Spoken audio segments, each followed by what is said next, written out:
e entregou o Senhor em mão de Jabim, rei de Canaã, que reinava em Azor. E Sísera era capitão do seu exército, que habitava em Harosete dos gentios. Então os filhos de Israel clamaram ao Senhor, porquanto ele tinha 900 carros de ferro, e 20 anos oprimia os filhos de Israel violentamente.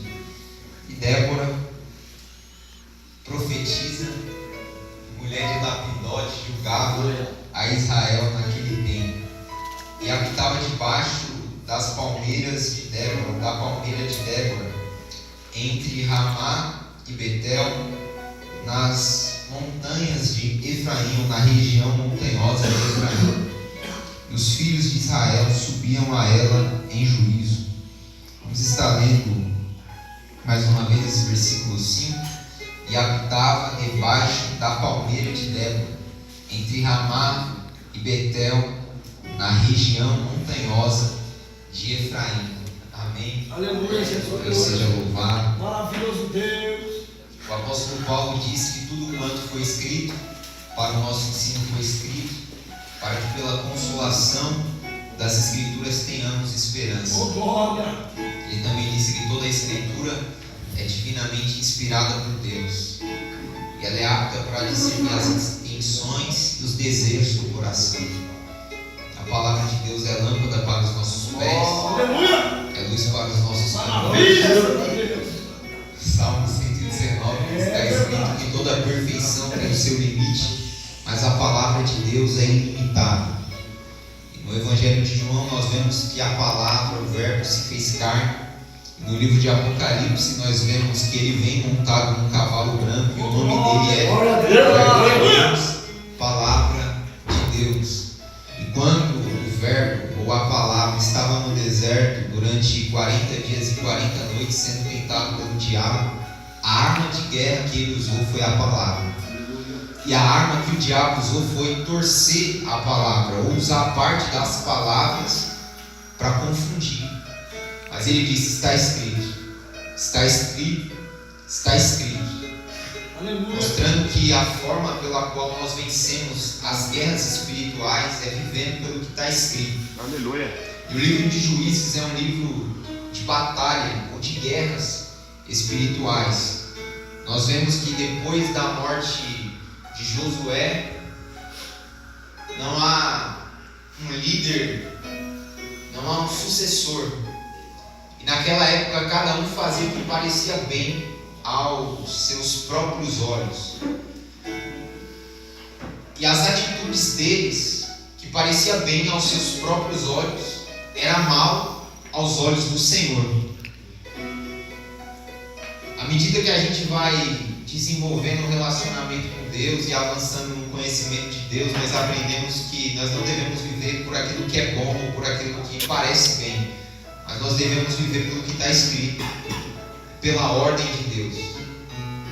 Veja que Jesus falou para Pedro quando ressuscitou: Pedro, quando você era jovem, ou quando você era mais novo, você fazia o que queria, ia para onde queria. Mas vai chegar um tempo, Pedro, na sua velhice, que outro vai te levar para um lugar onde você não quer ir. Isso fala de maturidade em Deus. Porque à medida que a gente vai avançando em Deus, à medida que a gente vai crescendo na graça e no conhecimento de Deus, nós não vamos mais para onde nós queremos. Nós não avançamos quando queremos avançar, nós não paramos quando queremos parar. Nós avançamos debaixo da direção de Deus e nós paramos quando Deus manda nós parar. Porque a nação de Israel, durante os 40 anos de peregrinação, eles eram conduzidos pela nuvem da glória de Deus. Se a nuvem se movia, eles se moviam. Se a nuvem ficava parada, eles ficavam parados. E havia dentro daqueles grupos de israelitas os sacerdotes e os levitas. E dentro do grupo dos levitas havia um clã, os coatitas.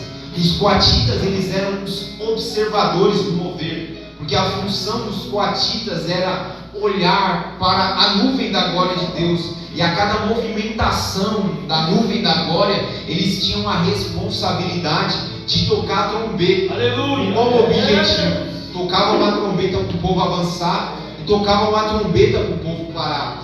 Então o povo se movia dentro da direção de Deus, e nós temos que nos mover dentro da direção de Deus.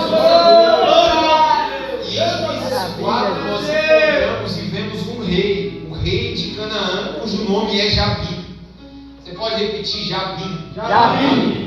Jabim significa aquele a quem Deus serve, ou Deus me serve. Jabim representa o tipo de pessoa que vê Deus como um garçom.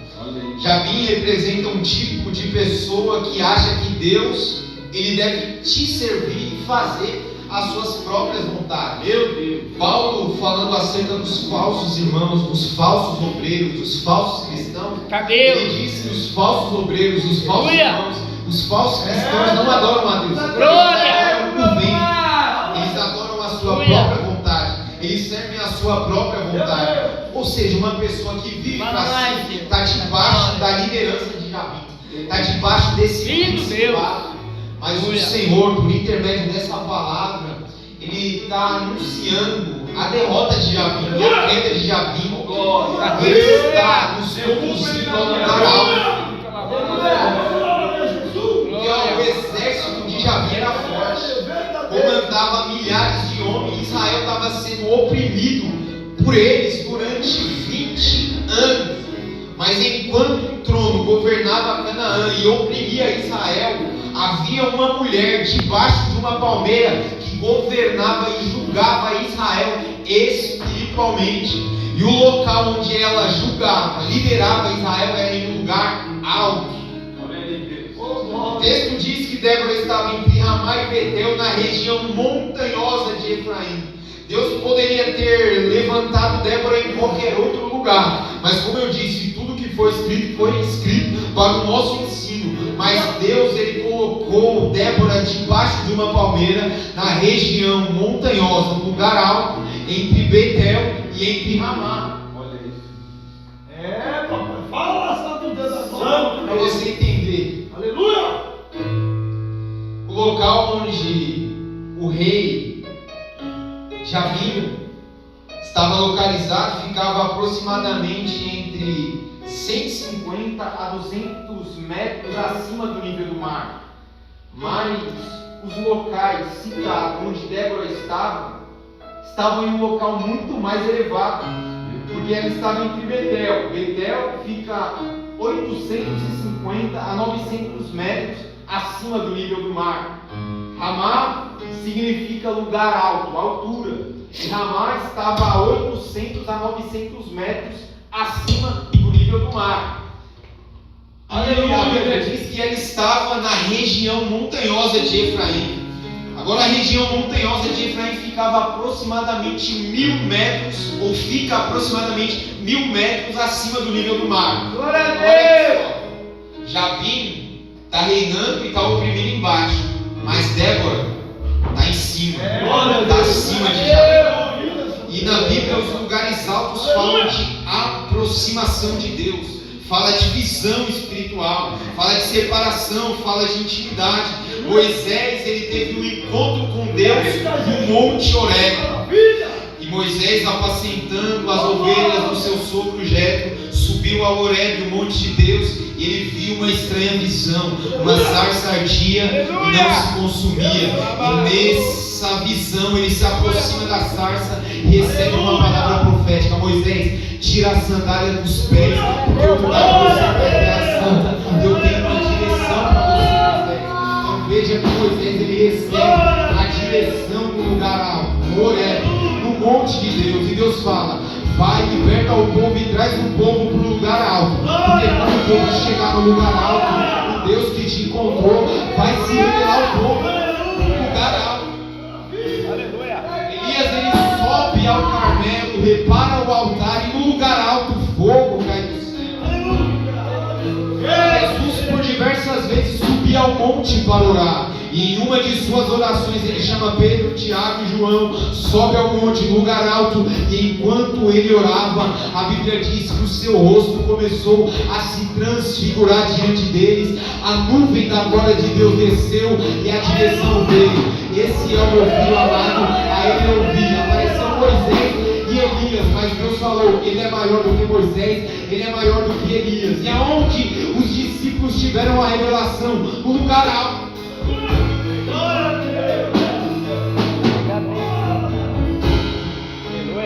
Lugar alto, lugar alto, lugar alto.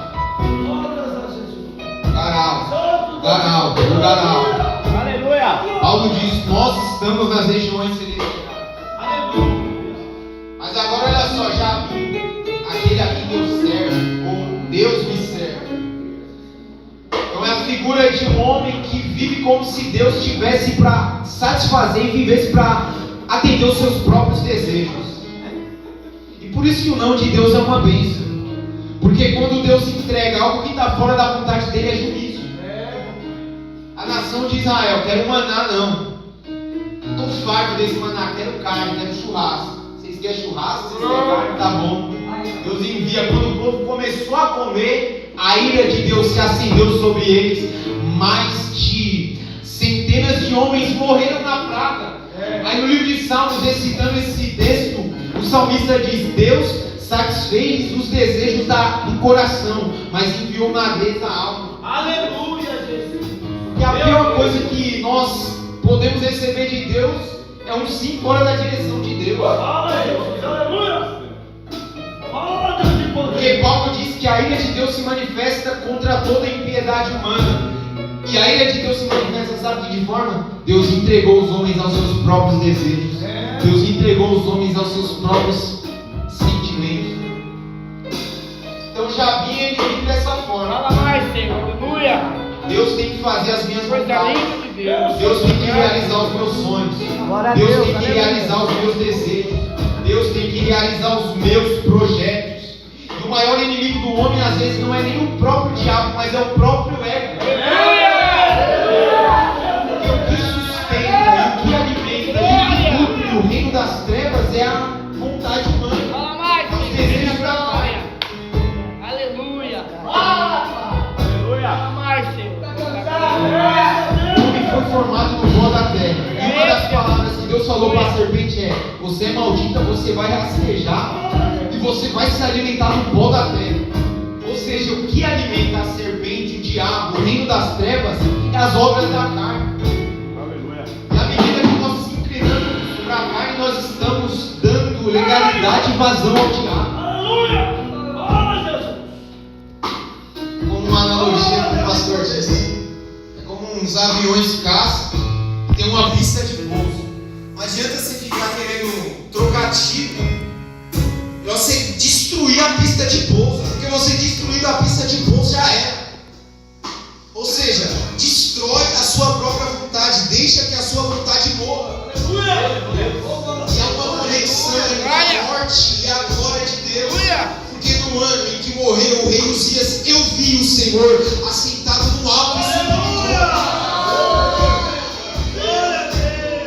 Uzias, ele é um tipo de pessoa que vive essa mentalidade de Jabim, porque ele buscou ao Senhor até se fortalecer.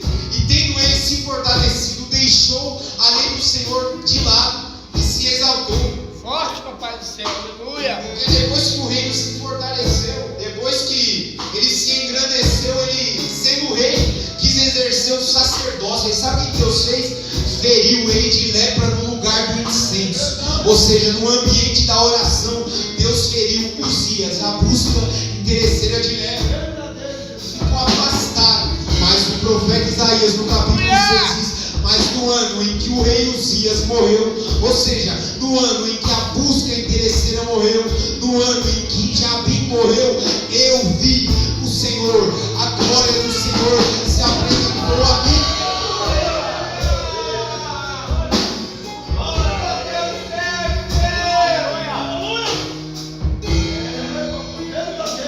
Então é um homem querendo inverter os papéis. Não é servo de Deus, é Deus servo do homem. Aleluia. Fala mais, Senhor. Rei da glória. Quem vive debaixo da legalidade de Jabim ou do principado de Jabim é desse jeito. Eu não sou servo de Deus, Deus quer meu servo. Lindo, Jesus. Querem que Deus concorde com tudo. Verdade, Deus. Aleluia. Mas o Evangelho não coloca Deus aos pés do homem. O Evangelho coloca o homem aos pés da cruz, o homem em submissão à palavra, o homem em submissão ao Espírito. Não é uma guerra espiritual, mas enquanto Jabim se exaltava embaixo, Débora estava habitando nos lugares altos. Interessante.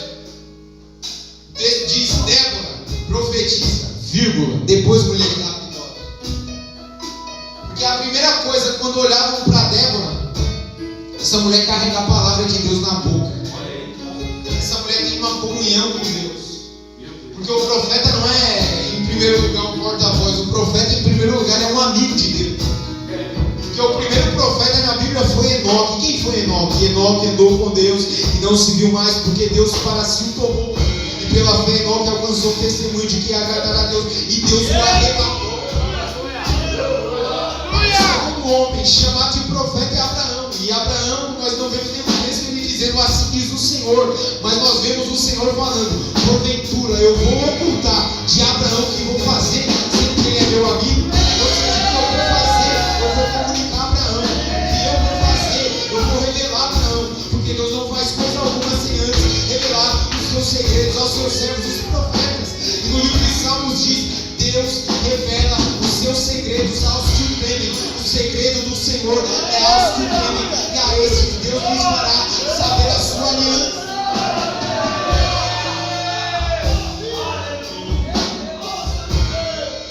E os amigos de Deus têm revelação não apenas dos feitos de Deus, mas do caminho de Deus.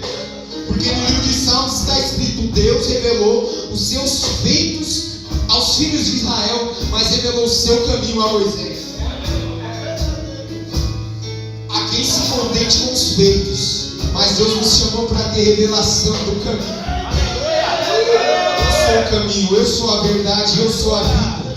No livro do profeta Isaías diz que na Jerusalém haverá um caminho santo, e quando alguém pensar em se desviar para a direita ou para a esquerda, haverá uma voz por detrás dizendo: este é o caminho, andai no caminho, segui o caminho, viva no caminho, tenha a revelação do caminho.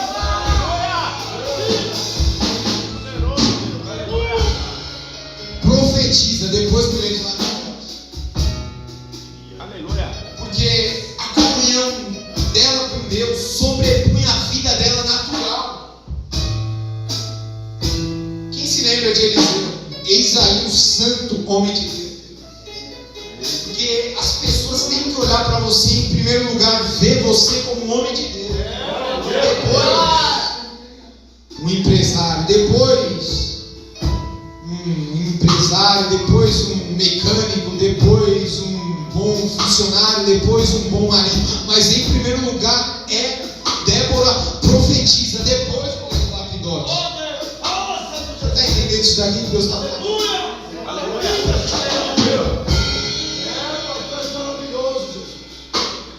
Então ele é apresentado em primeiro lugar como profetisa, porque antes de julgar, primeiro ela ouvia a voz de Deus. Porque em primeiro lugar o profeta ele tem que adentrar no conselho do Senhor. É como está no livro do profeta Jeremias, capítulo 23. Acerca dos falsos profetas, o meu coração está quebrantado dentro de mim. Sou como um homem bêbado, vencido pelo vinho, por causa das tuas santas palavras. E Jeremias, falando dos falsos profetas, ele diz: eles não entraram no conselho do Senhor, eles não viram a movimentação do conselho do Senhor, eles não ouviram o que o conselho do Senhor decretou.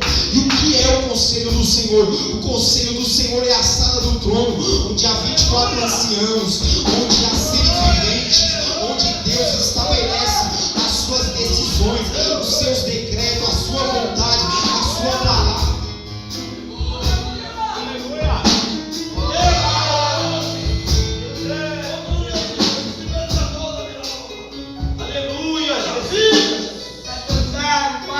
Entrou no conselho do Senhor. E veja que é sempre uma minoria. Porque tinha 400 profetas, se eu não me engano. Vai que Deus vai dar vitória a Josafá. Vai que Deus vai dar vitória a Acabe. Mas Micaías, Deus me levou primeiro no seu conselho e eu vi o trono. E eu vi os seres celestiais, e eu vi o exército do Senhor à direita, o exército do Senhor à esquerda, e eu vi o que Deus projetou e decretou fazer. Nós temos que entrar, e Débora vivia nesse lugar. Mas veja que ela era mulher de Lapidote. Isso aqui é lindo, porque Lapidote traz a ideia de chamas, fogo, labareda, tochas. O nome Lapidote significa tochas, o nome Lapidote significa fogo, o nome Lapidote significa chamas, labaredas. Ou seja, Débora profetiza em aliança com um homem cujo nome significa tocha. Aliança com fogo. Aleluia. Deus é fogo consumidor. Deus se revelou a Moisés numa sarça de fogo. Deus respondeu o profeta Elias no meio do fogo. O Espírito Santo foi derramado em Atos 2 e foram vistas sobre eles línguas repartidas como de fogo.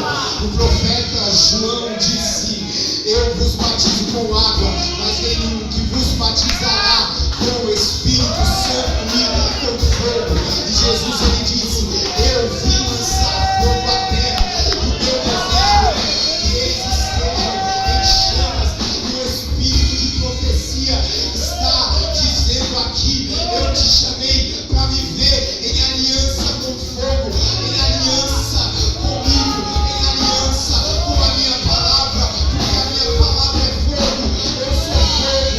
Jeremias disse: quando eu pensei em parar, a sua palavra ficou presa dentro de mim como um fogo ardente encerrado em meus ossos. E o Espírito de Deus está dizendo aqui: não se apagará o pavio que fumega, e nem será quebrada a cama que está parada, porque eu serei o Senhor, por intermédio da palavra profética, reatando a aliança contigo. E a minha aliança contigo é uma aliança de fogo.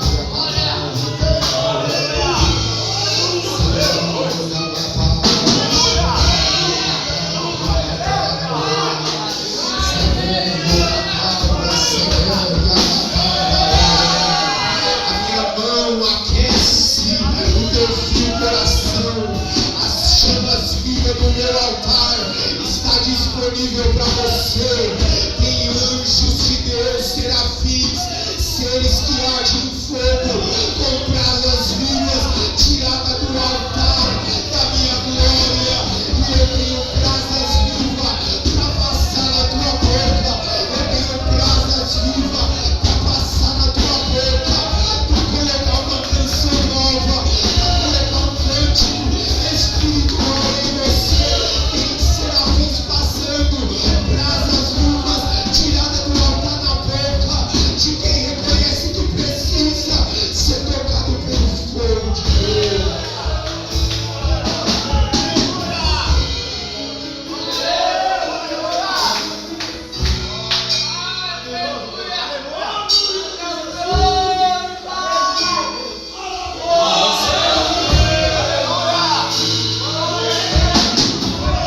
A chama arderá continuamente sobre o altar e não se apagará.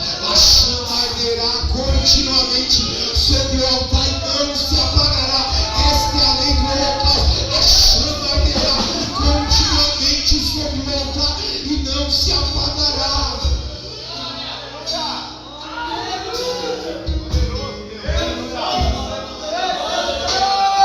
Deus falou acerca do sumo sacerdote Josué: este é tição tirado do fogo. Livro do profeta Zacarias, acerca dos últimos dias, Deus diz: eis que eu farei com que os chefes de Judá sejam e se torne um braseiro.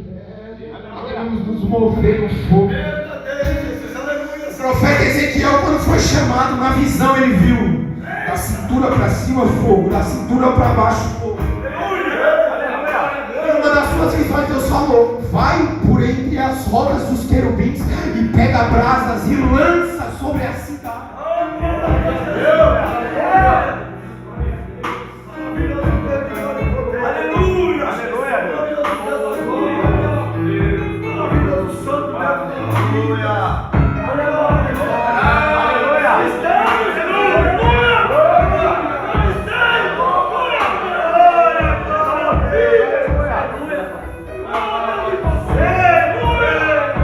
Porque o fogo purifica, o fogo ele aquece, o fogo ele se alastra, o fogo santifica. E o Espírito de Deus diz: o fogo que eu acendi no seu espírito não vai se apagar. Há uma aliança de fogo que eu estabeleci com esta igreja. Há uma aliança de fogo que eu estabeleci com você.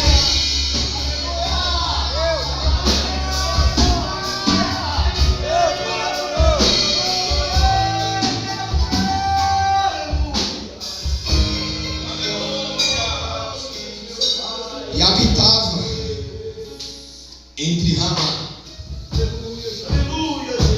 altura, lugar elevado, porque os lugares altos, revelação, revelação, revelação no lugar alto, revelação no lugar alto. O quarto do profeta Eliseu foi feito no lugar alto. O Espírito Santo foi derramado no cenáculo, no andar de cima. Aleluia! Aleluia! Jesus! Grande é o Senhor. Uma vez é habitar no lugar alto. É viver continuamente exposto a essa realidade do lugar alto. Mas o lugar alto também aqui, Ramá, está ligado ao profético. Porque o profeta Samuel, ele tem ligação com Ramá. Aliás, o profeta Samuel, ele morou por um período em Ramá. E os homens proféticos, eles enxergam no lugar alto, porque no lugar alto é a nossa visão. Enquanto nós estamos no lugar abaixo, parece que o gigante é grande demais, mas quando nós subimos, Aleluia! nós vemos a grandeza de Deus e nós vemos a pequenez dos nossos problemas. O profeta Abacuque, ele disse no capítulo 2: por-me-ei na torre de vigia, colocar-me-ei sobre a fortaleza e vigiarei para ver o que Deus fala comigo. Vou subir a minha torre de vigia, vou subir a minha torre de vigia e vou esperar com atenção para ver o que Deus vai falar. O Senhor me respondeu aonde quando eu estava na torre. O Senhor me respondeu aonde quando eu estava no lugar da sentinela. O Senhor me respondeu aonde quando eu me posicionei para o lugar alto. E a resposta do Senhor foi a seguinte: escreve a visão, grava. Escreve a visão de uma forma para ter que passar correndo e entender o que eu falei agora. Então é esse lugar que Débora está. Ramá, lugar alto, lugar profético. Betel, casa de Deus. E é muito forte isso daqui, porque a primeira menção de Betel está em Gênesis 28, quando Jacó está fugindo. Ele parte de Berseba e segue para o caminho de Arã. E quando ele chega em um determinado lugar, ele se deita sobre uma rocha. Ao se deitar sobre uma rocha, ele tem uma visão. Céu aberto, uma escada, início a terra, o topo o céu. E o mais lindo é que Deus não estava lá em cima, Deus estava perto de Jacó. E dentro dessa revelação, Jacó ele fala: quão temível é esse lugar. Esse lugar é Betel, que significa casa de Deus. Esse lugar é a porta do céu. Ou seja, um lugar de conexão, um lugar de acesso, um lugar de interação. E há uma conexão entre Betel e Cristo e a igreja. Porque quando Jesus começa o seu ministério e começa a chamar os discípulos, ele chama Natanael. quando ele chama Natanael, ele diz: Natanael, eu te vi debaixo da figueira. Senhor, tu és o mestre, tu és o Messias, tu és o Rabi, tu és aquele a quem nós esperamos. Você ficou maravilhado porque eu te disse que te vi debaixo da figueira? Natanael, de agora em diante você vai ver coisas maiores. Sabe o que você vai ver, Natanael? Céus. Sabe o que você vai ver, Natanael? Anjos de Deus subindo e descendo sobre o Filho do Homem, e coisas maiores do que essas. Isso daqui é lindo. Quando fala de anjos subindo e descendo, não está relacionado apenas a levar as orações e trazer respostas, mas está relacionado também a uma troca de anjos no que diz respeito ao ministério de Jacó. Porque até então ele tinha experimentado poucos níveis de revelação, mas como o nível de revelação aumenta, o nível da guerra aumenta, e pelo nível da guerra aumentar, há uma troca de anjos para ajudar Jacó nessa nova dimensão que ele...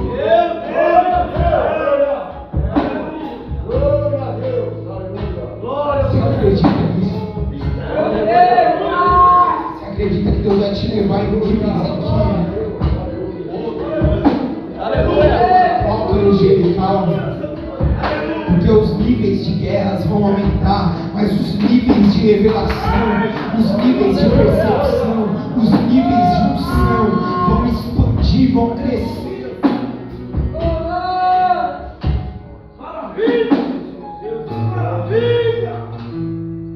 Região montanhosa de Efraim.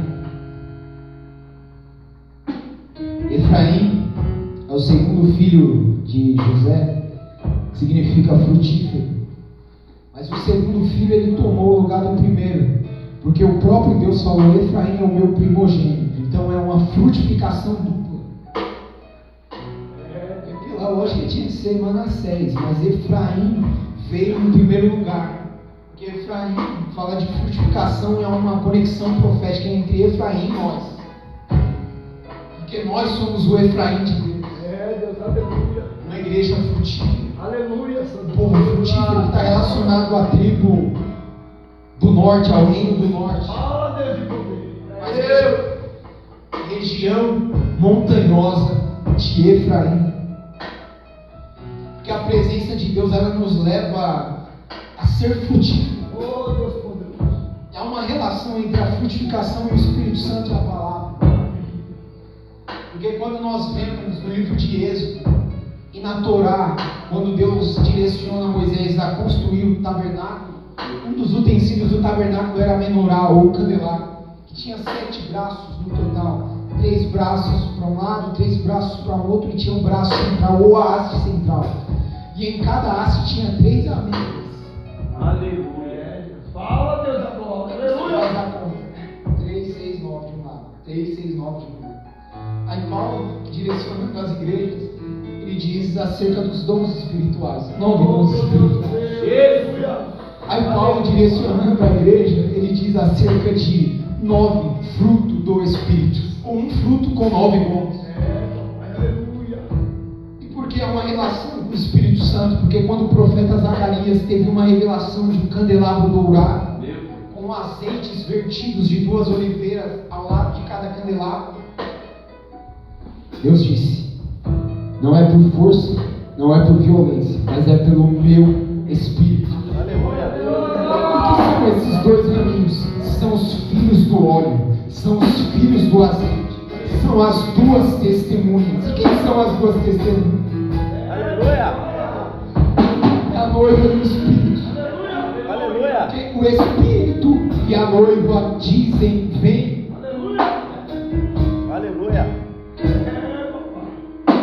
É muita loucura isso.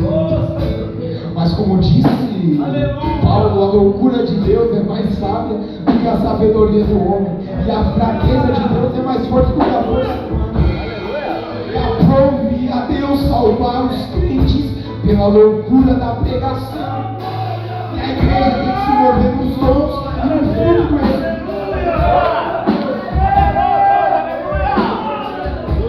Aí quando Deus se apresentou para Jeremias: Jeremias, o que você vê? Eu vejo uma vara de amendoeira, frutificação relacionada à palavra. palavra de Deus, porque só frutifica quem está submisso ao que a palavra de Deus diz para se submeter.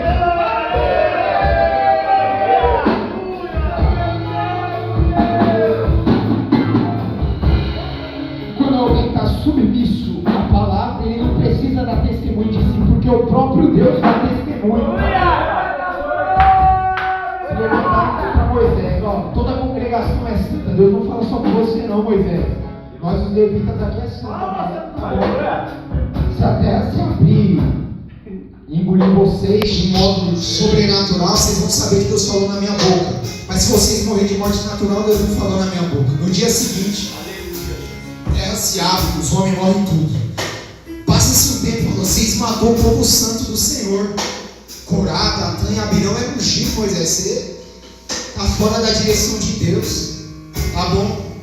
Faz o seguinte, Moisés, pega varas, cordões, cajados, coloca diante do tabernáculo, no lugar santíssimo, diante da arca. A que florescer é a tribo que eu chamei para o sacerdócio. A vara de Arão, da tribo de Levi, floresce. O que tinha na vara? Amêndoas. Frutificação, o Espírito Santo, palavra. João é levado à sala do trono, ele vê 7 tochas, que são os 7 Espíritos de Deus enviados a toda a terra. A igreja é chamada de candeeiro, castiçal, candelabro. Quando Jesus ele passa no meio dos candelabros, ele passa para ver se o candelabro tem fogo, porque o candelabro tinha que estar aceso. De que forma o candelabro permanece aceso? Limpando, para que o pavio não esteja entupido, e colocando azeite para abastecer o fogo. Prudente e virgem novo. Efraim, frutificação. Quando nós vivemos frutificação, nós vivemos plenitude em Deus. Porque quando nós entendemos isso, nós não ficamos correndo atrás de poço para encher canto. Quando o Messias vier, ele vai explicar algumas coisas. Mulher, sou eu que falo contigo. Não tem essa de esperar o Messias está diante de você. Porque existem 2 filas. A hora vem e a hora é. A hora vem para quem não entendeu, mas a hora é para quem já entendeu que onde o Espírito do Senhor está, aí a liberdade. E quando ele entendeu, ela largou o canto. E não é mais sobre canto, é sobre um rio que agora está dentro de mim. Porque Jesus falou: quem crê em mim, como diz as Escrituras, do seu interior fluirão rios de águas vivas. E esses rios de água viva é a ação sobrenatural do Espírito Santo.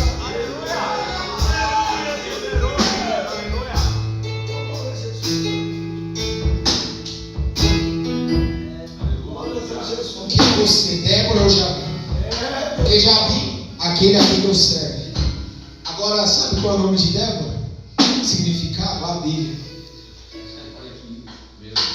Jabi, aquele que vive para ser servido.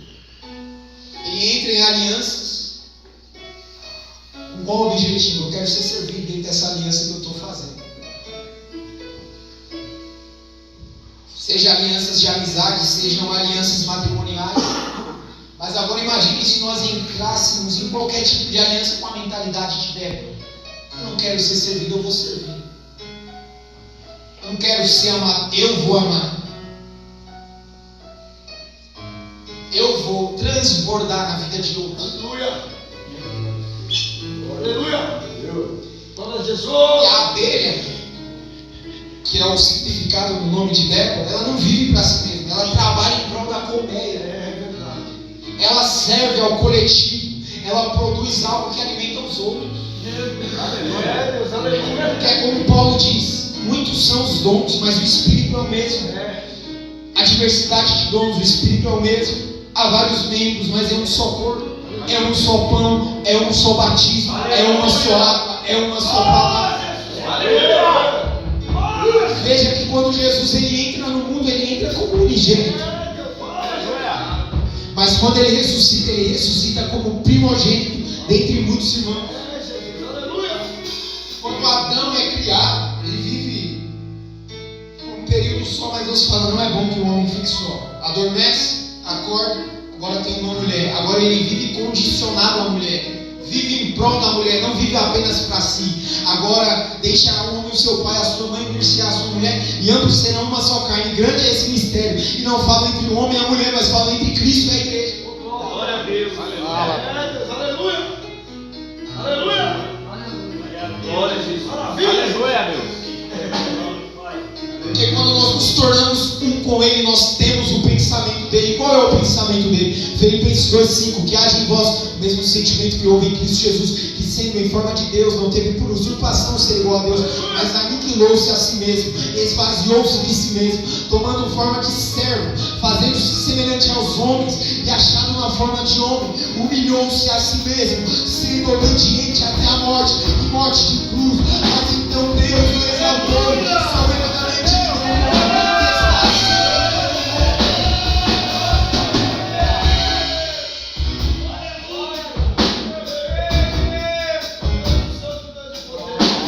Mas Jesus não viveu para si.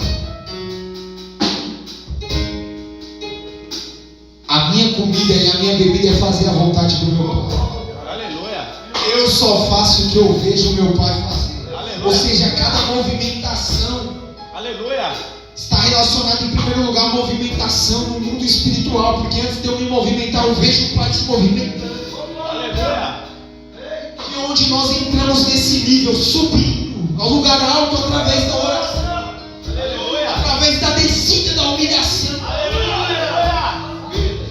Porque quando Naamã foi buscar a resposta, ele vai colocar a mão, a lepra vai sair. Não, 7 mergulhos, Aleluia. 7 descidas, 7 batismos, 7 mergulhos. Isso fala de uma entrega total, de uma descida total, de uma humilhação total, de uma rendição total. E nessa rendição total, Naamã ele é restaurado como uma criança. Mas ele se submete à palavra profética e desce. Isso é abelha. Algo pequeno que produz muitos, que carrega uma capacidade enorme de produzir, mostrando que Deus gosta de usar aquilo que o mundo considera pequeno para gerar grandes transformações. Porque o próprio Deus disse por boca do profeta Zacarias: não despreze o dia dos pequenos começos, porque as mãos de Zorobabel lançaram os fundamentos dessa casa, mas ela vai ser concluída e completa, vai ser construída por completo, e vai ser construído em meio a aclamações, graça sobre graça.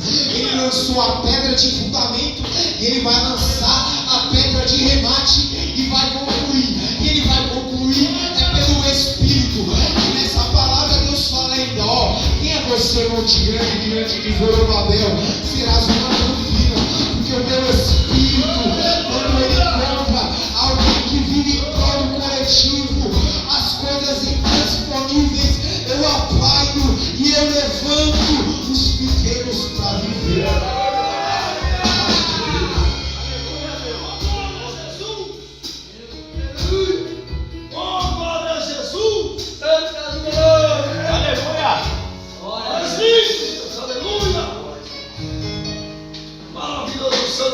A abelha trabalha pela colmeia.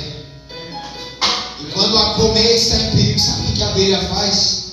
Ela se entrega completamente. Ataca com um ferrão. E ela, para defender o todo, ela morre. Aleluia. Oh, Jesus. Então ela entrega a sua própria vida para proteger o todo, para o bem do todo. Não tem como falar disso sem se lembrar de Jesus. Porque Jesus veio não para viver para si, mas para viver em prol do todo. E a humilhação de Cristo não começa no Calvário. A humilhação de Cristo começa na encarnação. Porque não havia lugar para ele na hospedaria. E no final da sua vida não havia lugar para ele na cidade. Por isso ele foi crucificado fora da cidade. E E não havia lugar para ele em várias sinagogas, porque ele foi expulso da sinagoga, inclusive na sinagoga de Nazaré, onde ele cresceu. Quando Jesus estava pendurado naquela cruz, ele foi ferido e morreu, mas na sua morte também o crânio da antiga serpente foi ferido, para se cumprir Gênesis 3,15. Este te ferirá a cabeça e tu lhe ferirás o calcanhar. O calcanhar de Cristo foi ferido, mas através da sua ferida no calcanhar, ele feriu o diabo, ele feriu o reino das trevas. E quando ele bradou lá no alto daquela cruz, Tetelestai, o véu do santuário se rasgou de alto a baixo. Ou seja, o caminho que estava intransponível foi acessível, tornou-se acessível.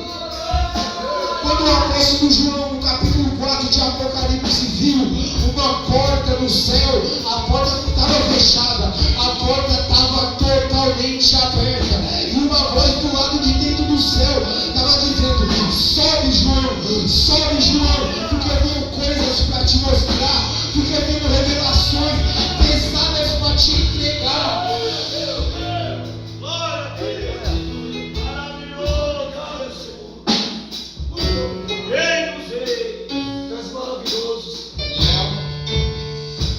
Subiu.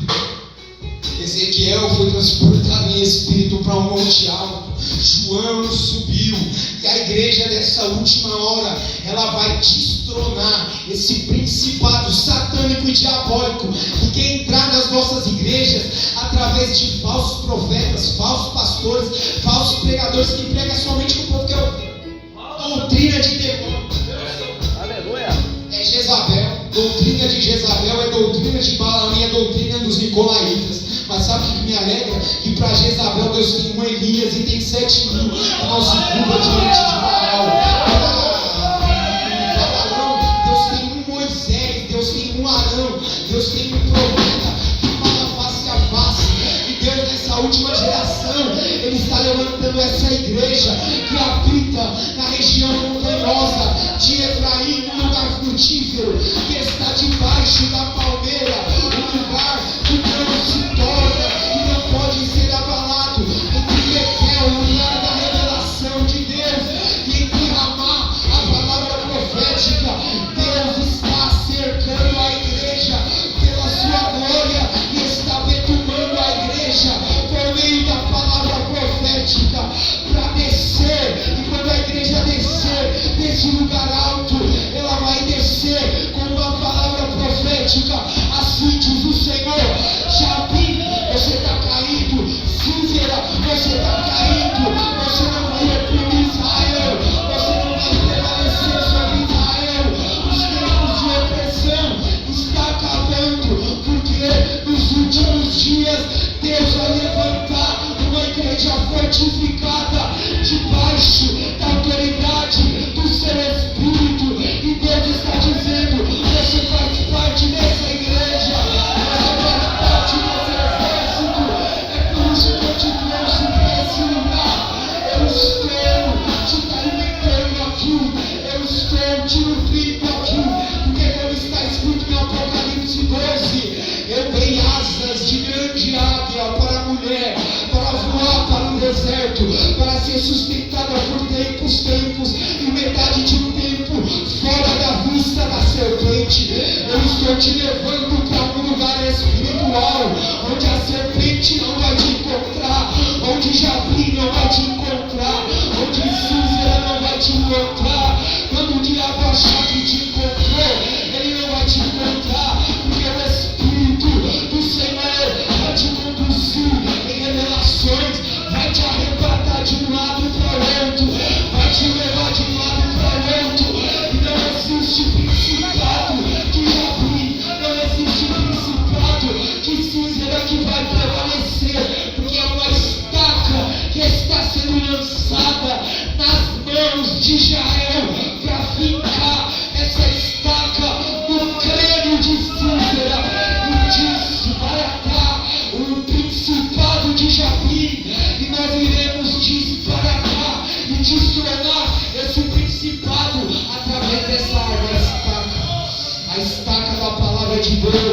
a estaca da palavra profética, a estaca da oração, a estaca de uma vida de santificação. Deus seja louvado. Glória a Deus, Senhor. Glória ao Senhor.